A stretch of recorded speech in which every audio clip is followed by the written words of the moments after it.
Hi guys, I'm Krishna and welcome to Frontless Media. So before starting the topic, please do subscribe to our channel because we produce quality content.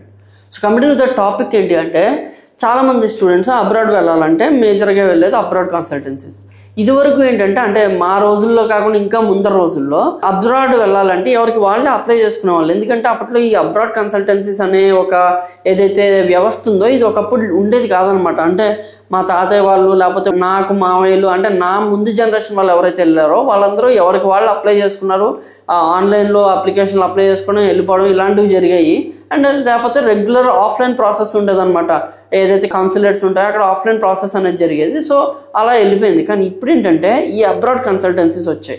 ఈ abroad consultancies ఎంత mafia ఒకటి వెనకాల నడుపుతుంది అనేది నేను మీకు ఇప్పుడు చెప్తాను అనమాట. ఎందుకు అంటే రేపు ఈ వీడియో చూసిన ఎవరైనా కూడా అబ్రాడ్ కన్సల్టెన్సీస్కి వెళ్తే మీరు నేను చెప్పేవి ఏవైతే ఉన్నాయో గమనించండి అండ్ రైట్ డెసిషన్ అయితే తీసుకోండి. అది చెప్పడానికి ఈ వీడియో చేశాను.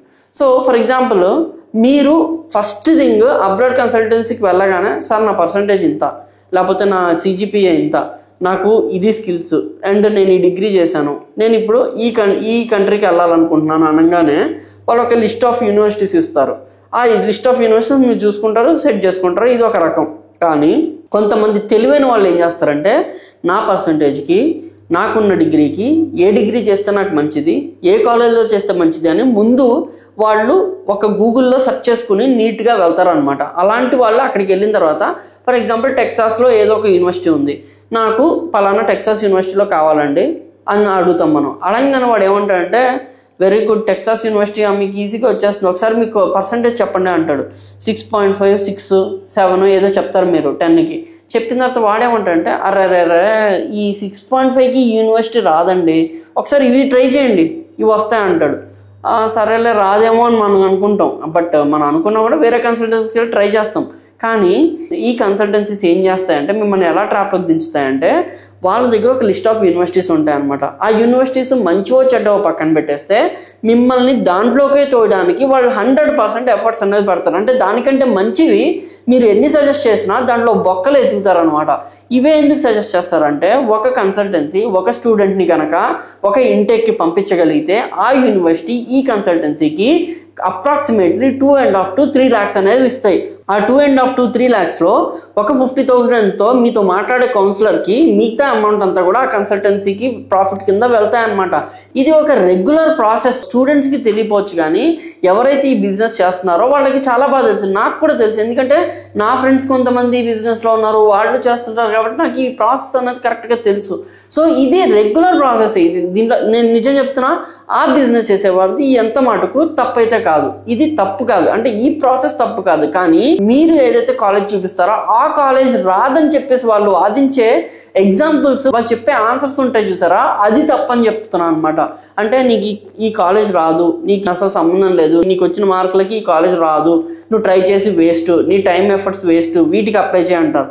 రెండోది ఏం చెప్తానంటే దీనికి అప్లై చేద్దాము కానీ ముందు దీనికి చేద్దాం అంటారు. కానీ మీ డీటెయిల్స్ అన్నీ అప్లై చేసేది ఎవరు? ఈ కౌన్సిలర్. ఈ కౌన్సిలర్ మీరు అడిగిన కాలేజ్కి ఎందుకు అప్లై చేస్తాడు? ఖచ్చితంగా అతను తనకి ఏదైతే కాలేజ్ కమిషన్ ఇస్తుందో వాటి నుంచే ఎక్కువ ఎఫర్ట్స్ పెడతారు, వాటికి కావాల్సినవన్నీ వెంటనే పెడతారు. ఎందుకంటే ఇంకోటి విషయం కూడా మీరు అర్థం చేసుకోండి, మీరు ఏదైతే కాలేజ్ మీరు అప్లై చేయవాలని అడుగుతారో వాళ్ళ కాలేజ్కి అప్లై చేసినా కూడా ఆ కాలేజ్ నుంచి వీళ్ళకి ఇన్స్టంట్ రిప్లేస్ అనేవి రావు. ఎందుకు అంటే మీరు అడిగిన కాలేజ్కి ఈ కన్సల్టెన్సీకి ఖచ్చితంగా టైఅప్ అనేది ఉండదు. కానీ వాళ్ళు ఏదైతే లిస్ట్ చూపిస్తారో ఆ కాలేజెస్కి ఆ కంట్రీస్లో ఉన్న యూనివర్సిటీస్కి టైఅప్ ఉంటుంది. కాబట్టి మీరు అలా అప్లై చేయగానే వాళ్ళు అక్కడి నుంచి రిప్లై ఇస్తారు. సో మీకు కావాల్సింది ఏంటి ఇలాంటి మూమెంట్లో? ఓకే, నాకు ప్రాసెస్ అనేది త్వరగా అయిపోతే చాలు. ఆబ్వియస్గా ఒక స్టూడెంట్ లెవెల్లో ప్రతి ఒక్కరం అదే అనుకుంటాం. సో ఇక్కడ మీరు కొంత స్కామ్కి గురయ్యే అవకాశం ఉందన్నమాట.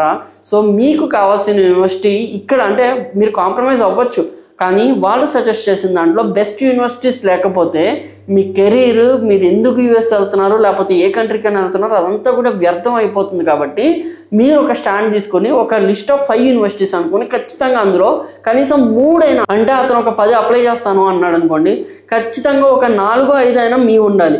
లేదా 5 అప్లై చేస్తాను అనుకోండి, కనీసం 2 అయినా మీరు అనుకున్న యూనివర్సిటీస్ అప్లై చేసేలా చూడండి. అండ్ వాటి మెయిల్స్ ఫాలో అప్ వాళ్ళు చెప్పరు, ఎందుకంటే వాళ్ళకి టైఅప్ లేవు కదా, వాళ్ళు చెప్పరు. మీరే ఫాలో అప్ అవుతూ ఉండాలి. వచ్చిందా, మెయిల్ వచ్చిందా, లేకపోతే మీరే అప్లై చేసుకోవడం చేసుకోవడం, ఆ యూనివర్సిటీస్లో ఉన్న అలుమ్నికి లింక్డ్ఇన్లో కనెక్ట్ అయ్యి మీరు మెయిల్స్ పెట్టడం, ఇలాంటివి మీరు చేస్తేనే ఖచ్చితంగా మీకు కావాల్సిన యూనివర్సిటీ వచ్చే అవకాశం అయితే ఉంటుంది. అండ్ రెండోది వచ్చేసి ఏంటి అంటే లోన్స్, స్కాలర్షిప్స్. ఇప్పుడు ఈ కన్సల్టెన్సీస్ ఏవైతే ఉంటాయో వీటన్నిటికీ రెగ్యులర్గా టైప్ ఉండే బ్యాంక్స్ కూడా ఉంటాయి. అండ్ ఇది కూడా తప్పు కాదు. ఎండ్ ఆఫ్ ద డే మిమ్మల్ని పంపించడం కావాలి అండ్ వాళ్ళు చేస్తున్నారు. కానీ ఇక్కడ మీకు ఎక్కడ ఇబ్బంది పడుతున్నారు అంటే స్కాలర్షిప్స్. మీరు చూస్ చేసుకున్న కాలేజెస్ కొంత స్కాలర్షిప్ అనేది ప్రొవైడ్ చేస్తుంది. ఖచ్చితంగా ప్రతి యూనివర్సిటీ కూడా స్కాలర్షిప్ ఇస్తుంది. అది 20% కావచ్చు, 30% కావచ్చు, బేస్డ్ ఆన్ యువర్ అకాడమిక్స్. వాళ్ళు ఏం చెప్తారంటే మీకు వచ్చిన దానికి ఎటువంటి అకాడమిక్స్ రాదు, మీరు లోన్కే వెళ్ళాలి అని చెప్తారు. మీరు ఇంత లోన్కి వెళ్ళాలి, ఈ బ్యాంక్కి వెళ్తే ప్రాసెస్ ఫాస్ట్గా అవుతుంది అంటారు. ఇంకో బ్యాంక్ మిమ్మల్ని ట్రై చేసుకున్న టైం ఇవ్వరు, మిమ్మల్ని హరీ పెడతారు. త్వరగా ప్రాసెస్ కంప్లీట్ చేయాలి, ఇంటేకి వచ్చేస్తుంది, త్వరగా అని చెప్తా ఉంటారు. సో మీరేంటంటే ఇంకో 4 బ్యాంకులు అడిగే దగ్గరికి వెళ్ళరు అనమాట. హై ఇంట్రెస్ట్ రేట్స్ అనేవి ప్రొవైడ్ చేయడం అనేది జరుగుతుంది. ఈ మధ్య కాలంలో అబ్రాడ్ స్టడీస్కి బ్యాంక్ కొలెటర్ లేకుండా కూడా మీకు లోన్ అనేది ఇస్తుంది. కొలెటర్ అంటే ఏది తాకట్టు పెట్టకుండా ఇస్తుంది. అట్ ద సేమ్ టైం మీరు ఇప్పుడు అంటే మీరు ఏదైతే మీ మాస్టర్స్ చేసే డ్యూరేషన్ ఉంటుందో దాని టైంలో మీరు ఇంట్రెస్ట్ పే చేయకుండా ఉండే అవకాశం కూడా ఉంటుందన్నమాట. ఇలాంటి ఆప్షన్స్ అన్నీ కూడా మిమ్మల్ని వెతుక్కునే టైం ఆ కన్సల్టెన్సీ మీకు ఇవ్వకుండా హరీ చేసి త్వరగా క్లోజ్ చేసేయడానికి ట్రై చేస్తారు. ఎందుకంటే ఆ బ్యాంక్స్ నుంచి కూడా ఈ కన్సల్టెన్సీస్కి కమిషన్ అనేది వస్తుంది. ఎందుకంటే ఒక లోన్ క్లోజ్ చేస్తే ఆ బ్యాంక్ లోన్ ఎగ్జిక్యూటివ్స్కి అప్రాక్సిమేట్లీ ఆ లోన్లో ఇంత పర్సెంటేజ్ వస్తుంది. సో ఇందులో కూడా ఈ కన్సల్టెన్సీస్ కొంత అమౌంట్ అనేది, కొంత మార్జిన్ అనేది తీసుకుంటాయి. ఇది రెండోది అనమాట. ఇంకా మూడోది విచ్ ఈస్ వెరీ ఇంపార్టెంట్. ఎందుకంటే నేను వెళ్ళిన టైంలో బయటపడ్డ ఒక రాకెట్ అనమాట. ఇది ఏంటి అంటే అబ్రాడ్ కన్సల్టెన్సీస్. నేను వెళ్ళింది 2016లో.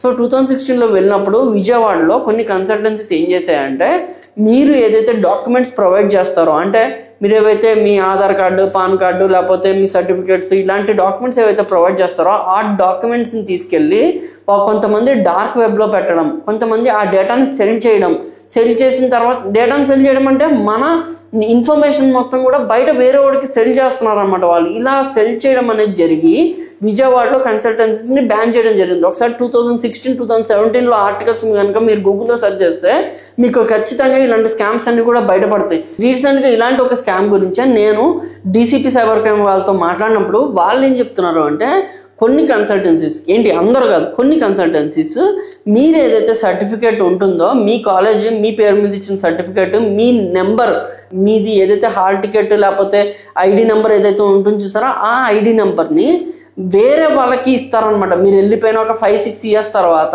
ఏం చేస్తున్నారంటే ఎవడైతే కాలేజ్ ఫెయిల్ అయి ఉంటాడో, బ్యాక్లాగ్స్ ఉంటాయో, వాడికి ఎటువంటి చదువు ఉండదో అలాంటి వాడికి ఫేక్ సర్టిఫికేట్స్ క్రియేట్ చేయడానికి మీ పేరు మార్చేసి ఐడి నెంబర్ పెట్టేసి మీ సర్టిఫికేట్స్ దగ్గర వేరే వాడి ఫోటో పెట్టేసి ఇచ్చేయడం అనేది జరిగింది. బట్ ఏంటి ఇది బయటపడింది, ఈ స్కామ్ అనేది బయటపడి క్లియర్ స్క్రూటినీ అక్కడ అబ్రాడ్ కంట్రీస్ కూడా ఈ మధ్య కాలంలో స్క్రూటినీ చేసి ఇక్కడున్న లోకల్ కాలేజ్లో ఈ పర్సన్ ఉన్నాడా లేదా అన్నది తెలుసుకుంటున్నారు కొన్ని యూనివర్సిటీస్. కానీ ఇది ఎక్కడ ఇబ్బంది పడతారు అంటే కెనడాలో రీసెంట్గా జరిగింది ఏంటంటే ఇక్కడ ఇండియాలో ఒక కన్సల్టెన్సీ ఇలాంటి ఫేక్ సర్టిఫికేట్స్ క్రియేట్ చేసి ఒక ఫేక్ యూనివర్సిటీకి స్టూడెంట్స్ అందరినీ అక్కడికి పంపించింది అనమాట. పంపించిన తర్వాత వాళ్ళు చదువుకున్నారు, అన్నీ అయిపోయినా అంతా బాగానే అయిపోయింది. ఆ స్టూడెంట్స్ అందరూ కూడా బ్యాక్లాగ్స్ ఉన్న వాళ్ళు మొత్తం కూడా 200 మంది ఇండియన్ స్టూడెంట్స్ని పంపించారనమాట. బ్యాక్లాగ్స్ ఉండి డిగ్రీ లేని వాళ్ళని ఇలాగ వేరే వాళ్ళ డిగ్రీ దగ్గర మార్క్ చేసి పంపించారు. ఎందుకంటే ఈ యూనివర్సిటీ ఏదైతే కెనడాలో పెట్టారో ఆ యూనివర్సిటీని మేనేజ్ చేసేది కూడా ఇక్కడ ఉన్న కన్సల్టెన్సీకి టైఅప్ ఉన్నదే. సో వాడేంటంటే కెనడాకి వీసా ఇప్పించి అందరినీ పంపించాడు. ఈ భాగవతం అంతా ఎప్పుడు బయటపడింది అంటే వాళ్ళ డిగ్రీ అయిపోయి వాళ్ళు ఏదైతే ఉద్యోగాలు ఎత్తుకోవడానికి వెళ్తారో, ఏదైతే పర్మనెంట్ రెసిడెన్స్ కోసం ట్రై చేస్తారో అక్కడ ఈ స్కామ్ బయటపడింది. అందులో చాలా మంది అమాయకులు బలయ్యారు. ఏంటి అంటే వాడి సర్టిఫికేట్ కన్సల్టెన్సీకి ఇచ్చారు, కానీ వేరే వాడిది మార్క్ చేశాడు, కానీ వీడి హాల్ టికెట్ నెంబర్, వీడి ఐడి ఇక్కడ ఇవన్నీ కూడా ఒక జెన్యూన్ పర్సన్వి. సో ఈ మోసం బయటపడిన తర్వాత 200 మంది పైగా డిపోర్ట్ అవడం కూడా జరిగింది అనమాట కెనడా నుంచి. సో ఇలాంటి స్కామ్స్ అన్ని కూడా కన్సల్టెన్సీ ద్వారా జరుగుతున్నాయి. So choosing A genuine consultancy is very very important. లేదంటారా ఈ రోజు మనకున్న టెక్నాలజీ, ఈ రోజు మనకున్న మొత్తం రిసోర్సెస్ చూసుకుంటే మన యూనివర్సిటీస్కి మనమే అప్లై చేసుకోవచ్చు. సో ఒక 5 బయటకి ఇచ్చారు, కానీ ఒక 2 మీరు ట్రై చేసుకోండి, ఓన్గా మీరే ట్రై చేసుకోండి. గూగుల్లో రిసోర్సెస్ ఉన్నాయి, ఆన్లైన్లో యూట్యూబ్లో మీకు అప్లై చేసి మరీ చూపించే యూట్యూబర్స్ కూడా ఉన్నారు. ఒక 2 ట్రై చేసుకోండి, ఆ రెండిట్లో ఒకటి వస్తే వీటికే వెళ్ళడానికి ట్రై చేయండి కన్సల్టెన్సీ ద్వారా కాకుండా.